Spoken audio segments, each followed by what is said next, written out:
wo bia nyame wo ho so ati ase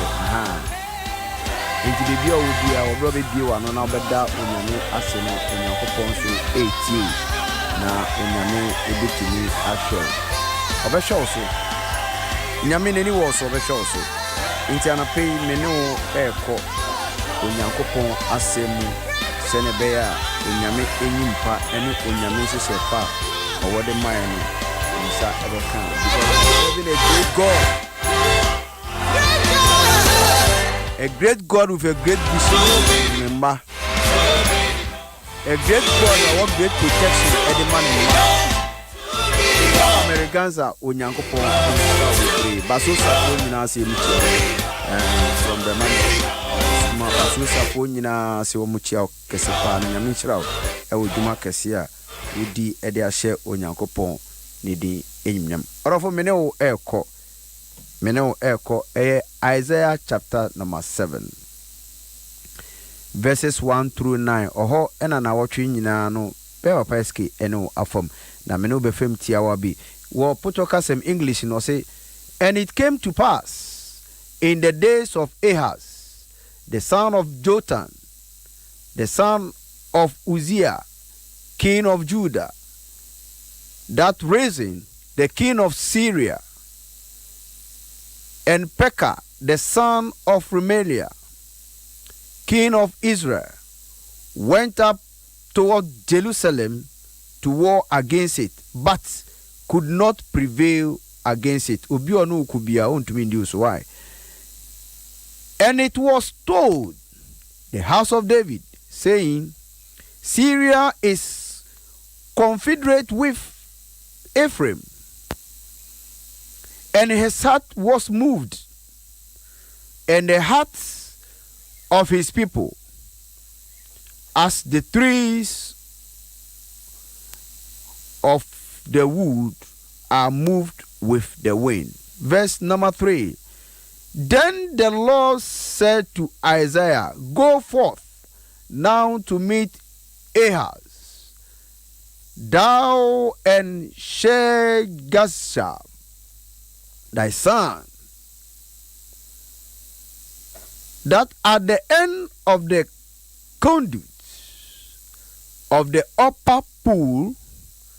in the highway of the fullest field. Verse number 4. And say unto him, take heed and be quiet, fear not, neither be fainted. Neither be fainted, for the two tails of these smoking firebrands, for the fierce anger of Rezin with Syria, and of the son of Remaliah. Verse number 5, because Syria, Ephraim, and the son of Remaliah have taken evil counsel against thee, saying, let us go up against Judah and vex it, and let us make a breach therein for us, and set a king in the midst of it,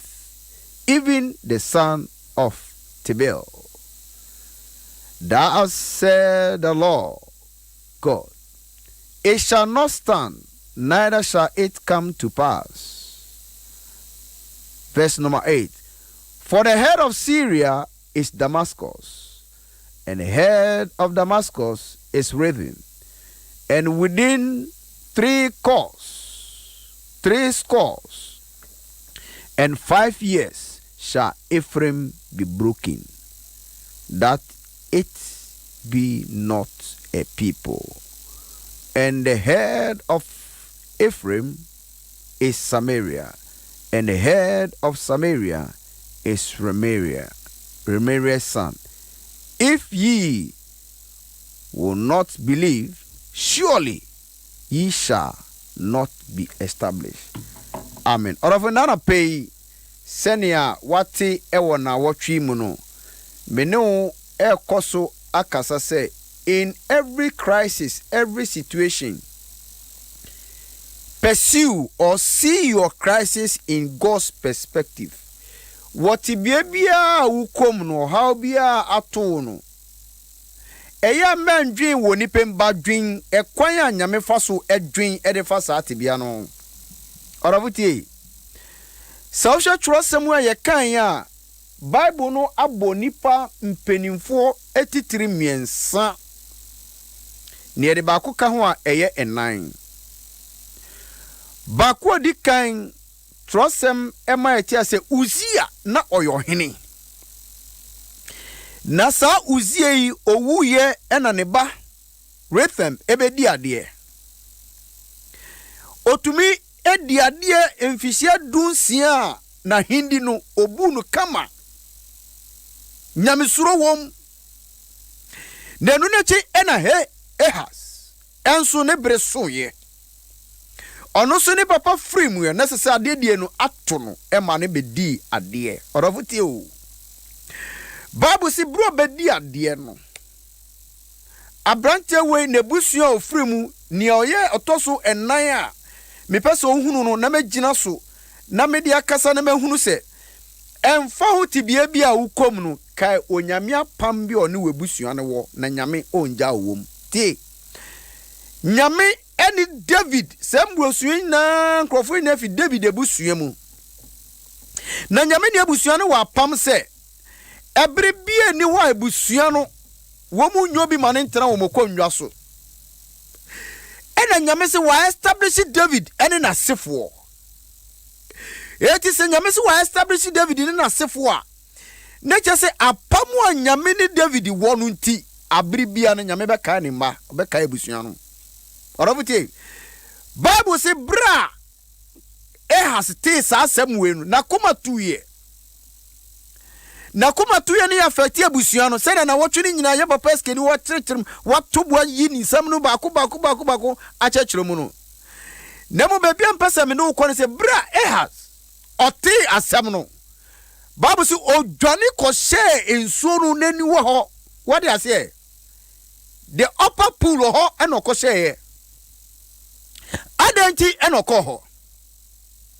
eno na mebisa se ede na wate afa wo ho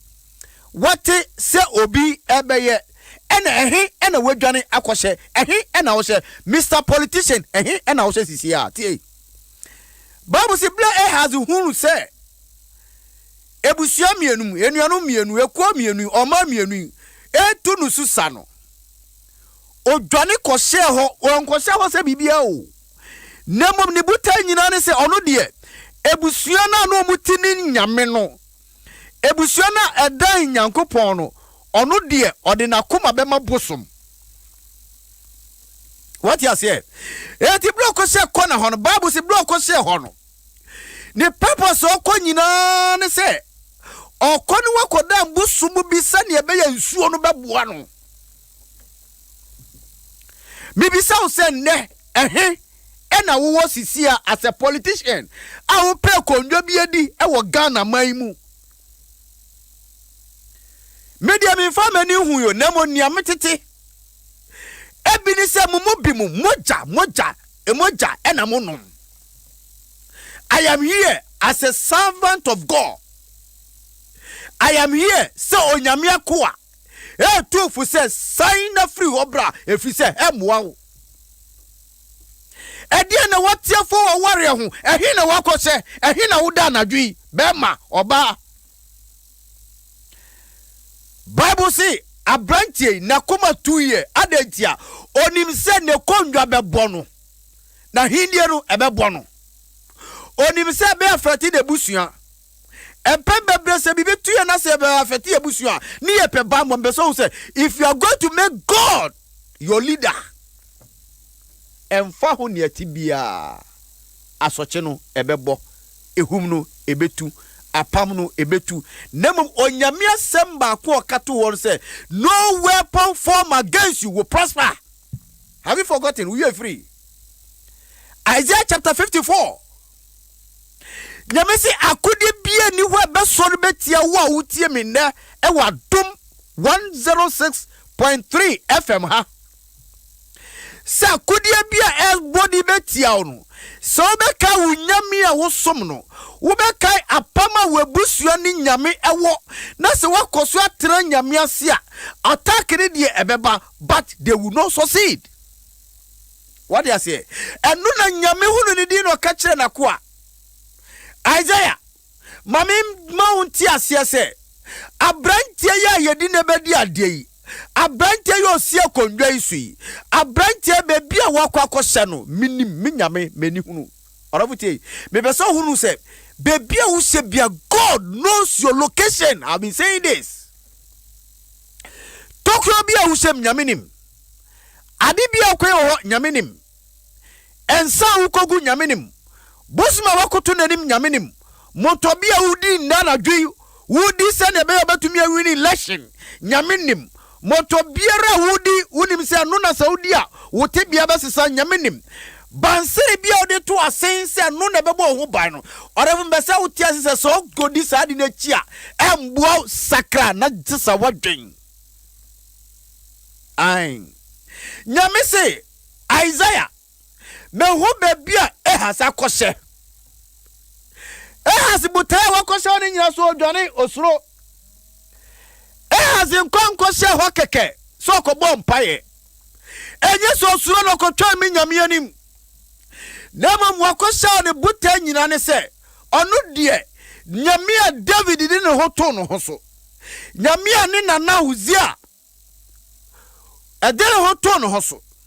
nyame a ne papa edere ho to no ho so no onu de onfa no onto sa nyame no so Arabutie nyame esaya pama nyame ni wabusua no woni ti nyame anhwe so obesai da. Let me come in here. Bible say nyame ka kire na ko a Isaiah se men ko wo kwa fa oba ni di wachiri esanse uba no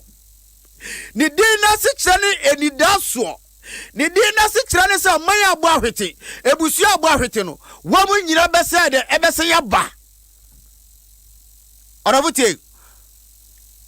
ye wonyame bi wo ho a he established people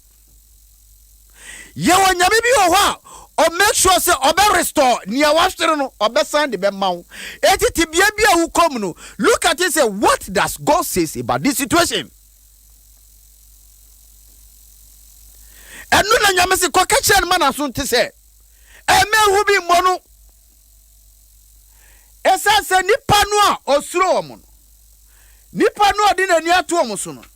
nipa no onim se sa nipa no ebe ha no betete na brabo no sa nipa no tumi tete na brabo sa nipa no tumi ha no jume bia ni wa nipa no betumi di be ya ebe tia no e ma na tumi so se di nana me pacho me kana na me pacho enyo mampanin nana akufo ado enyi ma no nkosi bone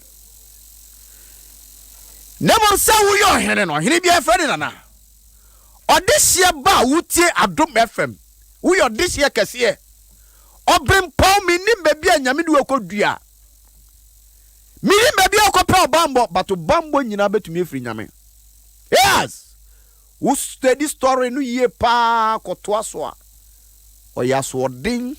into the gugotie nipa na wo soro nyame se sa krofo ni nyina no wo mo bribia wo mo bribe twam at the age of 65 years won't o munka biom tie nipa bia uso no wo mantem ho uso no office ho enu to kopa bambo e dey fi baby no tie nyame se me ma won tie ase nyame wo limit e de mano or years or the mano sa nipa no ne bribe twam. But if you are going to make God your leader, God will defend you. God will protect you. God will establish you. No weapon formed against you will prosper. The man can say you say, wait, this is your heritage that you will jeopardy. Oravo, and nana pay me wahase me no kasa se unyamia kuwa. Me waha se me ma wenya enidaso bi e wonyamem. Me waha se apama webusua ni nyame wo no enye wo ena nyame be yi tuchene nyame eyi tuchene da nyame be koso ebedi be ma wo na nasɛm a waka ɛde afa ho no saa onyame bɛhwɛ sɛ nasɛm ebesi yie. Onyame ɛna ɔnam Isaiah so chapter 3 verse number 10 ɔka nasɛm ɛde to hɔ sɛ ka kyerɛ ɔtenini nini sɛ ebesi ne yie. Nti wɔbra wo kɔ so na wanante nyamem wayɛ tenini ni wagye nyame asɛm adi na nyame akasa de akyerɛw wo de bɛyɛ adwuma no nyame bɛma no si yie. Ti another point a mehu wɔ hɔ nyame sɛ Isaiah unkoa menko sofo unkoa wonante dodo nyobi mane nka ho wonnim ne ebesi at least wonye nipa bi ka ho a obetumi edi udase o bibia ebesi nyame di nasem ede soma no bibisa wo se wo kwa asori a oba no owo he one ne ko you see wo wadwuma na wo ye wo nti wo se ebedu mrebi no se nyame frɛ wo a webusua no kwabo se ne nkwala na ebre isan se wamfa wo nkwala nkɔ bibia se so de wo mkɔ na we ntrini wo mu ba so bomoden se nkwala nyame de wo mu ama wo se ne Yesu Kristo etiti esuafo no na enam so na nasem eto aso no saa pepepe wo na wotwe mu bishop nkyekye bi odema akola wohia training nti se bane se umpenifo etwa wait for the appointed time your time will come. Nyame say Isaiah for bane ka ho na mkotu abrante ne fo mon kasa nkyere no isanse umpendu do ne nenam no na oba no enso etumi sua bibi pabi edi frim onyankopon hyirawo na wotwe mu nyame di ma ho na wotwe mu me kasa kyero owarefo politician odifo okomjeni nyame akoa nyame de hye nyame ne webusua no ewa pam nti emfa ho ne amate bia monkoso na montwere nyame ne wade bema no esiwi ewade hyirawo na onye okese onti nenim kyero no ma na wotwe mu bibia ama wakoma aboto no fa ho tu ewade so ne wade bema bibia esiwi ewade nya okese ewo Yesu dim enyi we fidie no enko bibia Methodist asomfo ayekrado ewa ha sofo bin amoako ene ebeto aso mo fidie ni ha obeti nsem a ehwam senia wate no nde nyina onadwo nyina wate no afi kura na nemu duru nemu de tumi techiri empaye techiri ngusra techiri afi na eba ofidie mu nyane onua no isanse Methodist enso ayekrado so mdo nyame asem edebro